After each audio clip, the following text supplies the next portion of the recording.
In the last chapter, Da Yuer's heart, once adrift, found a safe harbor beside Emperor Huang Taiji. Their bond, forged in mutual respect and admiration, seemed stronger than any political alliance.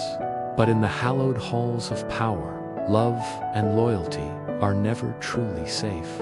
The immense shadow of the throne had begun to fall, threatening to consume everything in its path. The drums of war once again echoed across the vast northern plains.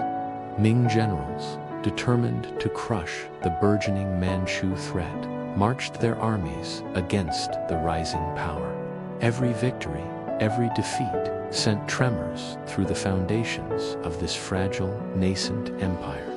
Within the opulent golden court of Mukden, Huang Taiji stood on the precipice of a new, audacious dream: to unite the fractious warring tribes and establish a dynasty that could not only challenge but ultimately supplant the mighty Ming. But he knew, as all great leaders do, that every dream demands a sacrifice. As he prepared to take the monumental step of claiming the title of emperor, he turned to Da Yuer. She stood beside him, a pillar of quiet strength amidst the storm of ambition.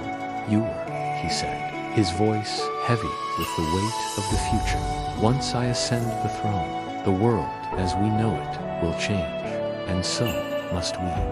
She met his gaze, her eyes clear and unwavering. "Then let it change," she replied softly. "Just don't let power turn your heart to stone." Her words, a simple but profound plea, lingered in his mind, a quiet anchor in the turbulent sea of his ambitions, long after she had left his side. That year, Huang Taiji was officially enthroned as the first emperor of the Great Qing, and Da Yuer, once a proud Mongol princess, became the esteemed consort Zhuang Fei. Though she wore no crown and held no official title of rule, her wisdom began to subtly shape the most critical decisions. Her influence felt from behind the silken curtains of the court. When the emperor's most trusted generals quarreled over military strategy, it was often her calm, logical reasoning that brought them back to a unified path. When famine, a cruel and recurring specter, struck the northern tribes, it was her heartfelt plea to the emperor that unlocked the imperial granaries, saving countless lives. The emperor himself often remarked, "A ruler may hold the sword, but only the wise can hold peace." Yet peace within the palace walls was a far more fragile commodity. Huang Taiji, in accordance with tradition, had many wives, and jealousy grew like bitter ivy on the cold stone walls of the forbidden city.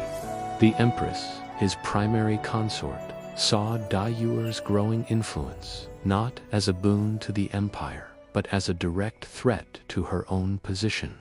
The whispers started again, slithering through the corridors like venomous snakes.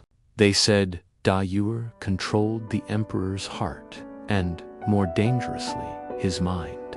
They said her Mongol blood, her foreign heritage, would one day corrupt the purity of the Manchu throne. Yuer did her best to ignore the rumors, to rise above the petty court intrigues.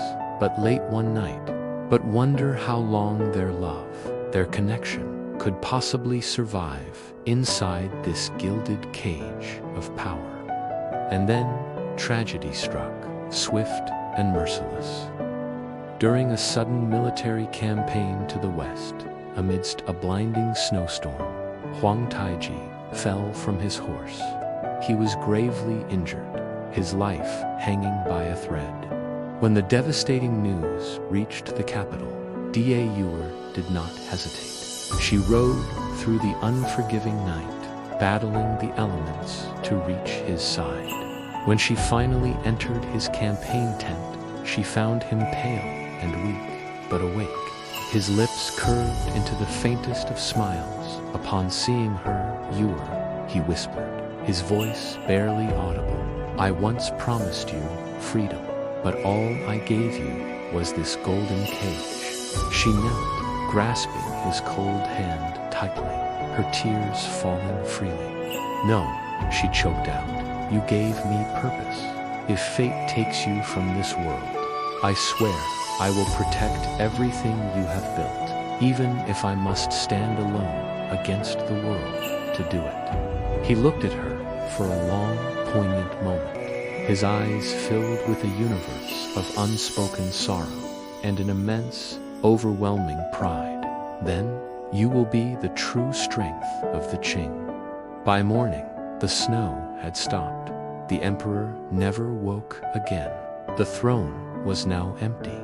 The court trembled, torn between fear of the unknown and the rapacious ambition of those who would claim power. And in the eye of that chaotic storm stood one woman, Da Yuer, the widow of the fallen emperor, holding the entire future of a dynasty in her hands. Love had ended, but her duty had only just begun, to be continued in part for the widow regent. Thank you for watching.